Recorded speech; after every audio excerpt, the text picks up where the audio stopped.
आज मैं आप सभी के साथ मिचेल का केस शेयर करने जा रही हूँ। मिचेल जिसने बचपन में ही अपनी मम्मी को खो दिया था, जब वो 3-4 साल की थी। उसे बहुत ज़्यादा यादें नहीं हैं अपनी मम्मी की, बहुत कम यादें हैं, लेकिन फिर भी जब वो दूसरों को देखती थी अपने माँ के साथ, दूसरी सहेलियों का अपनी माँ के साथ ज़्यादा बेहतर रिश्ता, तो उसे बहुत दर्द होता था। चाहे उसने अपनी माँ को कभी बहुत गहरी स्मृतियाँ उसे नहीं रही हैं, लेकिन फिर भी वो अपनी माँ के साथ बहुत गहरी अटैचमेंट महसूस करती थी। उनके ना होने से बहुत ज़्यादा दुखी होती थी। विशेष तौर पर अब जबकि वो प्रेग्नेंट थी, तो उसका ये दुःख और भी ज़्यादा बढ़ रहा था। मिचेल की खुशकिस्मती थी कि जब ब्रायन वीस का ग्रुप सेशंस हो रहा था, तो उसमें वो किसी एक व्यक्ति के ऊपर परफॉर्म करते हैं। तो उस चीज़ के लिए मिचेल को चुना गया। मिचेल की जो वैवाहिक ज़िंदगी है, वो भी कोई बहुत अच्छी नहीं कह सकते। तो वो कहती हैं कि जब उन्हें ये मौका मिला, तो वो बहुत ज़्यादा घबराई हुई थी और उन्हें बहुत ये था कि सबकी उम्मीदों पर खरी उतरेंगी, क्योंकि सब उनकी तरफ बड़ी एक आशा भरी नज़र से देख रहे थे कि क्या अनुभव होने जा रहा है मिचेल को। लेकिन वो अपने पति से नज़रें नहीं मिला रही थी, क्योंकि उसे पता था कि अगर वो अपने पति से नज़रें मिलाएगी, तो शायद उनकी नज़रों में ऐसा भाव होगा कि तुम स्टेज पर गई ही क्यों? तुमने ये चीज़ स्वीकार ही क्यों की कि तुम पर पास्ट लाइफ रिग्रेशन का एक सेशन किया जाए।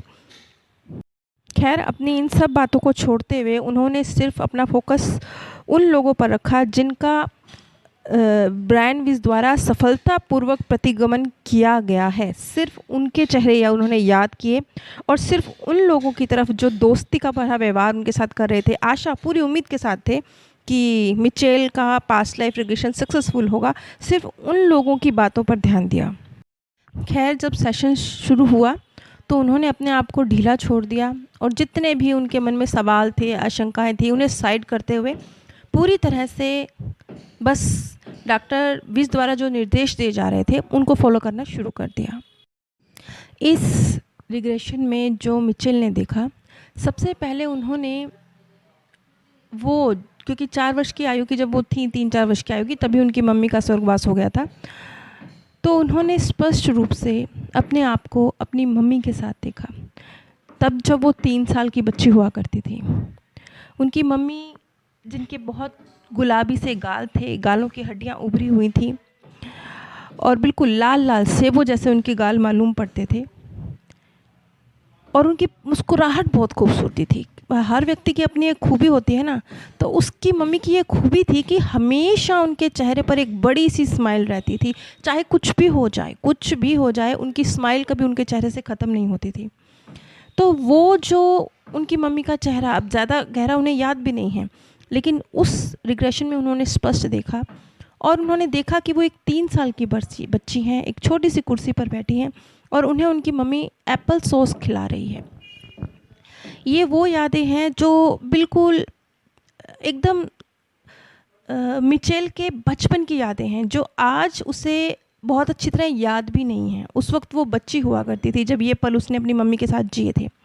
लेकिन क्योंकि उसकी मम्मी, जो इस बर्थ में उसकी मम्मी है, उसका बेइंतहा महत्वपूर्ण रोल है, कई जन्मों से वो मिचेल के साथ हैं, उनका बहुत महत्वपूर्ण रोल है। शायद यही वजह है कि इस बर्थ में अपनी मम्मी का साथ ना होना इतना खल रहा है मिचेल को। अब हम मिचेल के पास्ट बर्थ पर पहुंचते हैं। इस बर्थ में भी वो अपनी मम्मी के साथ हैं, लेकिन इस बर्थ में उनकी मम्मी उनकी पत्नी के रूप में है। लेकिन उनकी शख्सियत की जो खासियत थी ना, उनकी चौड़ी सी, बड़ी सी, दिल को शांति देने वाली मुस्कुराहट, वो इस बर्थ में भी वैसी की वैसी है।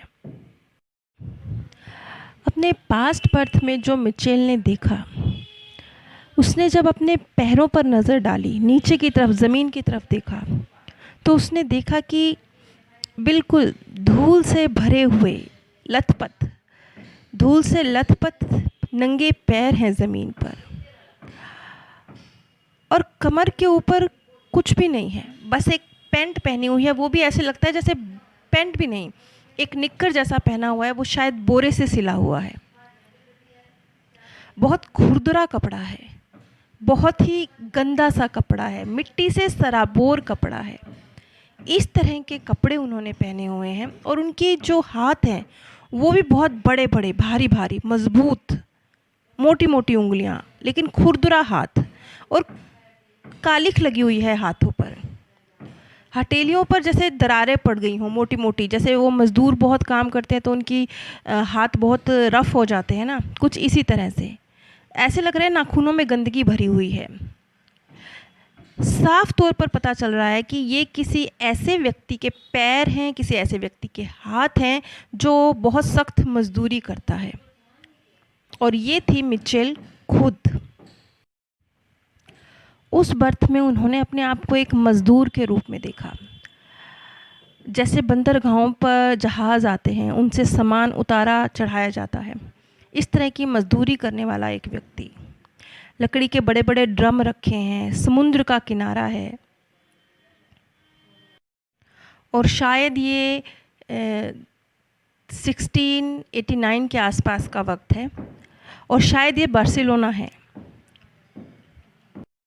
उस बर्थ में वो देखती हैं कि वो एक कमर तोड़ मेहनत करने वाला मज़दूर हैं, और इतनी सारी मेहनत के बावजूद भी मुश्किल से 2 वक्त की रोटी वो कमा पाती हैं। वो अनपढ़ हैं और कम अक्ल व्यक्ति हैं। इस बर्थ में मिचेल कम अक्ल नहीं है, लेकिन वो उस बर्थ में अनपढ़ और कम अक्ल इंसान है जिसे मजदूरी करने के अलावा कुछ नहीं आता। थोड़ा आगे बढ़ने पर वो देखती हैं कि वो एक बहुत छोटी सी, जैसे झुग्गी झोपड़ी होती है, इस तरह के स्थान पर रहते हैं। बस ये समझ लीजिए कि कपड़े शपड़े तान के, कुछ लकड़ी के फट्टे वट्टे लगा के एक जगह बस धूप बरसात से बचने के लिए बना ली गई है। वो उसका घर है, और उस घर में उसके 3 छोटे बच्चे और उसकी एक पत्नी रहती है। उसकी पत्नी यानी आज के बर्थ की मिचेल की मम्मी। बेशक वो बहुत गरीबी में वक्त गुजार रहे हैं, लेकिन इसके बावजूद उसकी पत्नी के चेहरे की मुस्कुराहट कभी ख़त्म नहीं होती है। उस झोपड़ी में घास फूस का, जैसे घास फूस कपड़े में भर के ऐसा कुछ गद्दा तैयार किया गया है, और इस गद्दे पर भी जगह जगह थिगड़ियाँ लगी हुई हैं। एक ऐसे ही मिट्टी का बना हुआ चूल्हा है जिस पे उनकी पत्नी कुछ बना रही है, और छोटे छोटे 3 बच्चे उसी घर में एक कोने में खेल रहे हैं। उन सब बेचारों ने भी चीथड़े जैसे कपड़े पहने हुए हैं, और बहुत एक स्वाद सी, एक तीखी सी स्मेल, जैसे खाना बन रहा है उसी कमरे में तो फैली हुई है, कुछ धुआं सा भी फैला हुआ है, लेकिन बच्चे मस्त हैं, सब खेल रहे हैं, किसी को परवाह नहीं है। वैसे मिचेल को अपने वो तीनों बच्चे इस बर्थ में कहीं नज़र नहीं आए। वो ये एक्चुअली वो अपनी मम्मी के साथ ही बहुत गहरी कनेक्ट है ना, तो उसे सिर्फ अपनी, उसकी अंतर्प्रज्ञा भी उसे सिर्फ उसकी मम्मी के साथ जहाँ उसका कनेक्शन है वहाँ लेकर जा रही है। उन 3 बच्चों के साथ भी उसका बहुत गहरा कनेक्शन ज़रूर रहा होगा, तभी तो वो उसके बच्चे हैं, लेकिन वो इस बर्थ में कहीं नहीं है। अब यहाँ पर उस व्यक्ति की पत्नी और मिचेल के इस बर्थ की मम्मी वो दिखाई दे रही हैं। वो चूल्हे के पास बैठी हैं, बहुत हंसमुख, एक बहुत हंसमुख स्त्री, लंबी सी, कुछ ऐसे ही चिथड़े जैसी ही है, वो भी मैक्सी जैसा कुछ पहना हुआ है। सिर पर उन्होंने एक टोपी जैसा भी कुछ रखा हुआ है, और चूल्हे पे कुछ रखकर कुछ पका रही हैं। और जैसे ही सामना होता है उनका उस महिला से, तो एक गहरा प्यार, बहुत गहरी चाहत, बहुत बहुत बहुत गहरी अटैचमेंट उनके सामने खुलती है। गरीबी है, लेकिन वही प्यारे से चेहरे की बनावट और वही चौड़ी सी चेहरे पर मुस्कुराहट। दोनों पति पत्नी का रिश्ता इतना खूबसूरत है कि मानो दोनों एक दूसरे के लिए ही बने हैं। दिन भर चाहे वो कितनी कड़ी मेहनत करे, कुछ भी करे, चाहे उसे डांट खानी पड़े, चाहे उसे पसीने में लथपथ हो, खाना मिले ना मिले, पर शाम को जब वो अपनी बीवी के पास लौटता है, अपने परिवार में लौटता है, तो जिस प्यार से उसका स्वागत होता है, जैसे गले लगा कर उसकी पत्नी उसका स्वागत करती है, तो वो सारा अपनी गरीबी का दुख भूल जाता है। 2 वक्त की रोटी का जुगाड़ चाहे मुश्किल से होता हो, लेकिन उसके साथ भी वो दोनों एक दूसरे के साथ बहुत खुश हैं। जब मिचेल ने अपना इस तरह का रिश्ता देखा, तब उसे एहसास हुआ कि जहाँ इतना गहरा प्यार है, वहाँ महलों का सुख भी कोई मायने नहीं रखता। महलों के सुख की भी कोई कीमत नहीं है अगर दो लोग सचमुच गहराई से एक दूसरे से सच्चा प्रेम करते हैं तो।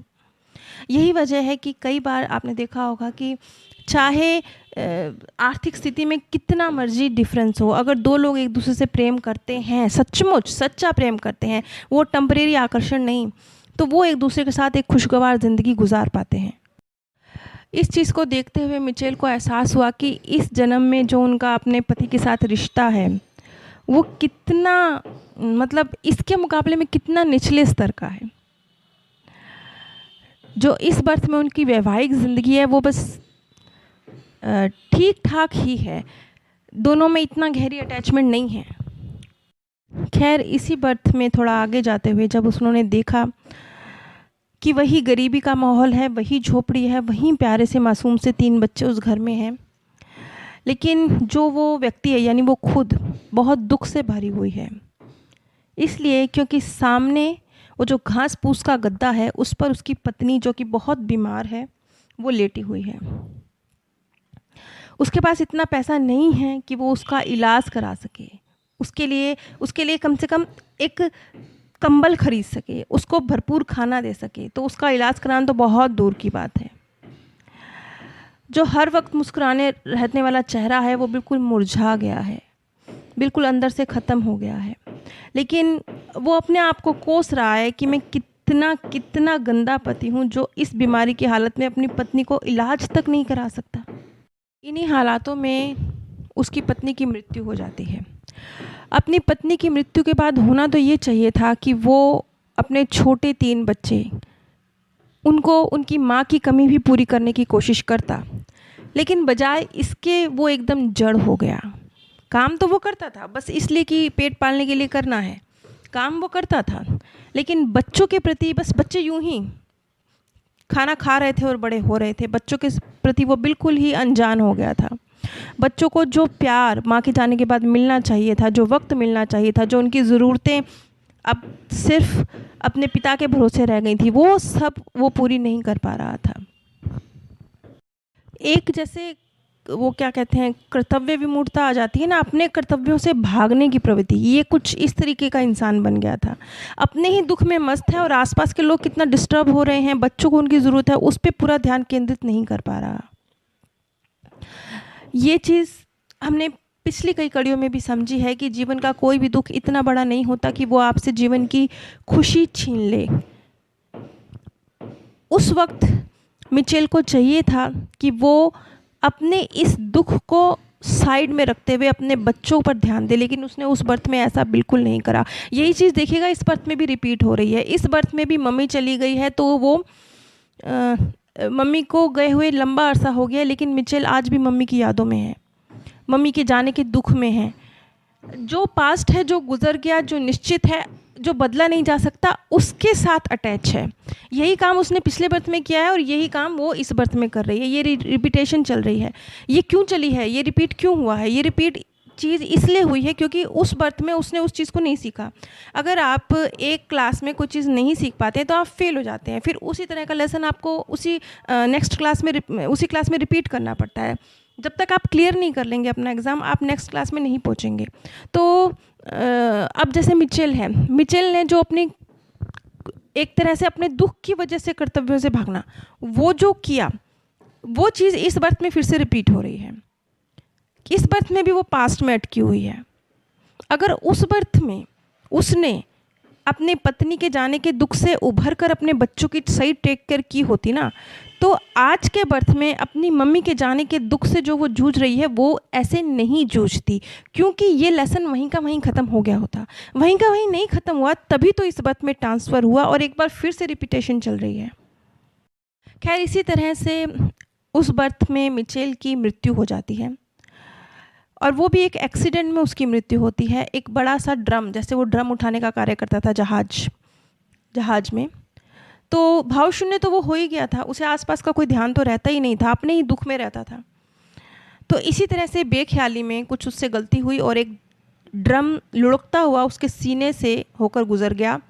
उसका सीना जैसे पहाड़ के नीचे वो कुचला गया हो, ऐसे उसे फील हुआ और इस तरीके से उसकी उस बर्थ में मृत्यु हुई। मतलब ये मृत्यु के क्षण बहुत दुखदाई थे, क्योंकि उसे सांस लेने में भी तकलीफ़ हो रही थी, भारी बेचैनी हो रही थी, लेकिन बहुत जल्दी उसने अपने आप को एकदम हल्की अवस्था में पाया। जैसे ही उसके प्राण छूट गए, क्योंकि प्राण बहुत जल्दी निकले, जैसे ही उसके प्राण छूट गए उसने अपने आप को बिल्कुल जैसे अंधेरा छट गया हो, जैसे वो हवा में तैर रहा हो, वो बेचैनी, वो बेकरारी ख़त्म हो गई हो, एक बहुत हल्की अवस्था में पाया।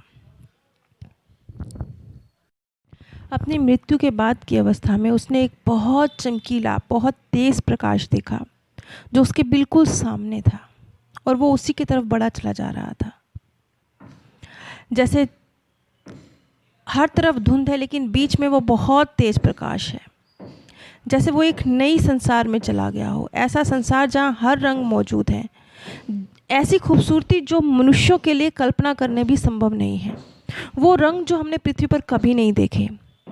तो इस तरह की एक स्थिति में, सोल वर्ल्ड में, उसने अपने आप को पाया। फिर उसे जैसे एक बहुत ही हील करने वाली साउंड सुनाई दी, और जो बढ़ती जा रही थी, और वो उसको हील करती जा रही थी। और जब वो उस प्रकाश के बिल्कुल करीब पहुंच गया, तो जैसे वो प्रकाश उसमें समा गया, जैसे वो खुद प्रकाश बन गया। इस तरह की एक अवस्था थी जो कि बहुत सुखदाई थी। जैसे वो कहते हैं ना, दो आत्माओं का मिलन, यहाँ दो ऊर्जाओं का मिलन था, और बहुत खूबसूरत मिलन था।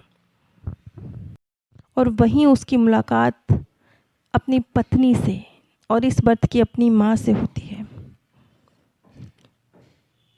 और वही खूबसूरत मुस्कुराहट, वही लाल लाल गाल, वैसी ही गर्मजोशी, वैसा ही प्यार, जैसे बस प्रेम का सैलाब उमड़ गया हो। इस तरह का एक स्थान, इस तरह की एक फीलिंग उस समय मिचेल को महसूस हो रही थी, क्योंकि मिचेल इस वक्त सोल वर्ल्ड में वो अच्छी तरह जानती थी कि वो किस अवस्था में है। वो अपनी इस बर्थ की माँ और पूर्व जन्म की पत्नी दोनों को देख रही है, और वो समझ रही है इस बात को, क्लियर उसे समझ में आ रहा है कि वो आत्मा कभी भी हमसे जुदा नहीं होती, जिससे हम सत्य प्रेम करते हैं। हमेशा, चाहे वो इस बर्थ में हो, अगले बर्थ में हो, या सोल वर्ल्ड में हो, वो हमारे साथ रहती हैं। अपने इस अनुभव से जो मिचेल ने एक सबक सीखा, उसने कहा कि लोग मरते ही हैं। ये मैं मिचेल के शब्द बिना किसी अपने शब्दों का हेरफेर किए हुए, बिना शब्दों का हेरफेर किए हुए बता रही हूँ। वो कहते हैं कि लोग मरते ही हैं, ये ज़िंदगी का एक हिस्सा है।